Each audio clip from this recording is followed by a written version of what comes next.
அதற்கு முன்பு சில விஷயத்தை சொல்லணும். என்னுடைய அரசியல் பாதை என்பது ரொம்ப வளைஞ்சு நெளிஞ்சு இங்க வந்து உங்க முன்னாடி நின்றுட்டு இருக்கேன். இது ஈஸி பாத் கிடையாது.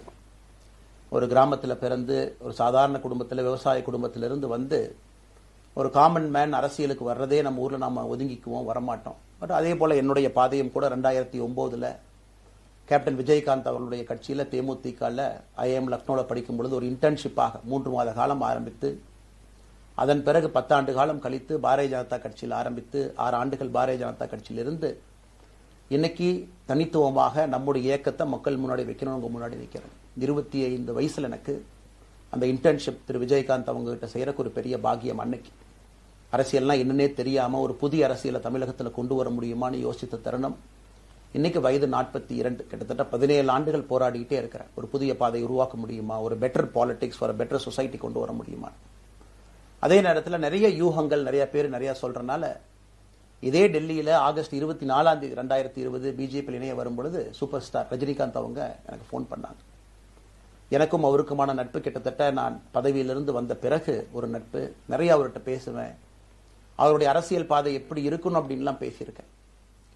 அப்ப திரு சூப்பர் ஸ்டார் அவர்கள் இங்க டெல்லியிலிருந்து திரும்ப வரணும், அவருடைய இயக்கத்தில் இணைய வேண்டும் என்ற வேண்டுகோளை ஆகஸ்ட் 24 ஒரு நாளைக்கு முன்னாடி பிஜேபியில சேரும் பொழுது வைத்த பொழுது 3 விஷயம் தான் என் கண் முன்னாடி இருந்துச்சுங்க. தமிழ்நாட்டுக்கு எது நல்லது, அது எந்த மாற்று கருத்தும் இல்லை. சூப்பர் ஸ்டார் அரசியலுக்கு வர்றதுதான் தமிழ்நாட்டுக்கு நல்லது. சூப்பர் ஸ்டாருக்கு என்ன நல்லது, அவர் அரசியலுக்கு வராமல் இருக்கிறது தான் அவருக்கு நல்லது. கோவிட் காலகட்டத்தில் அவருக்கு இருக்கக்கூடிய உடல் பிரச்சனைகள் அதையே பார்த்துக்கணும். முதல்ல அவர் ஆரோக்கியமா சந்தோஷமா இருக்கணும்.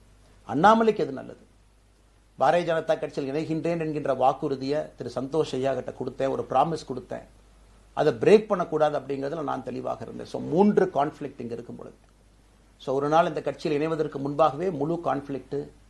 அன்னைக்கே ரஜினிகாந்த் ஐயா பேசி அந்த போன் காலுக்கு முதல் முறையாக மறுத்து, ஐயா மன்னிச்சுக்கங்க என்னால் வர முடியாது என்று சொல்லி பாரதிய ஜனதா கட்சியில் அடுத்த நாள் இணைத்துக் கொண்டேன். அதன் பிறகு சூப்பர் ஸ்டார் அவங்களை பார்த்து மன்னிப்பு கேட்டேன். அவரும் பெருந்தன்மையாக அவருடைய அரசியல் பாதையை அவரும் பெருந்தன்மையாக அடுத்து தீர்மானிச்சார். எதுக்கு இதை நான் சொல்றேன் அப்படின்னாங்க, சில யூகங்களுக்கெல்லாம் என்று முற்றுப்புள்ளி வைக்க வேண்டும் என்பதற்காக மட்டும்தான் இதை நான் சொல்றேங்க, வேற எந்த காரணமும் கிடையாது. இன்னைக்கும்